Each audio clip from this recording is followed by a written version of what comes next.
पुण्यातील कल्याणी नगर येथील hit and run केस प्रकरणातील मोठी घडामोड समोर आली आहे। या अपघातात जबाबदार ठरलेल्या अल्पवयीन आरोपीची आई आता पोलिसांच्या ताब्यात आहे।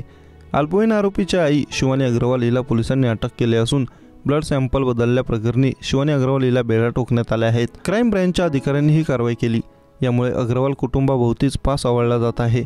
19 मेच्या मध्यरात्री विशाल अग्रवाल यांच्या अल्पवयीन मुलाने दारू पिऊन भरधाव वेगाने कार चालवत कल्याणी नगर येथील एका बाईकला धडक दिली। त्यामध्ये दोघांचा मृत्यू झाला। या अपघातानंतर पोलिसांनी त्याला अटक केली असून मात्र त्याला अवघ्या काही तासांतच जामीन मिळाला होता। तसेच पोलीस स्टेशनमध्येही त्याला स्पेशल ट्रीटमेंट मिळाल्याचा आरोप झाला। त्यामुळे नागरिक संतापले।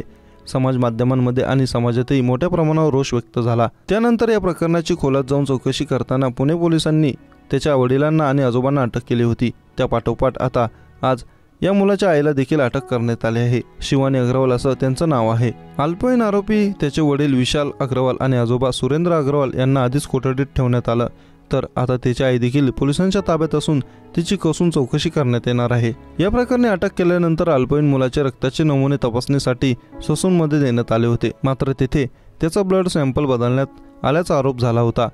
या प्रकरणी ससूनमधील 2 डॉक्टरांना डॉक्टर अजय तावरे आणि श्रीहरी हळणोर यांना अटक करण्यात आली होती। त्यांनी पैसे घेऊन आरोपीच्या रक्ताचे नमुने बदलल्याचे आरोप पोलिसांनी केले। या प्रकरणी चौकशीसाठी समिती नेमण्यात आली होती। त्यानंतर या दोघांनीच ब्लड सॅम्पलमध्ये फेरफार केल्याचं समोर आलं।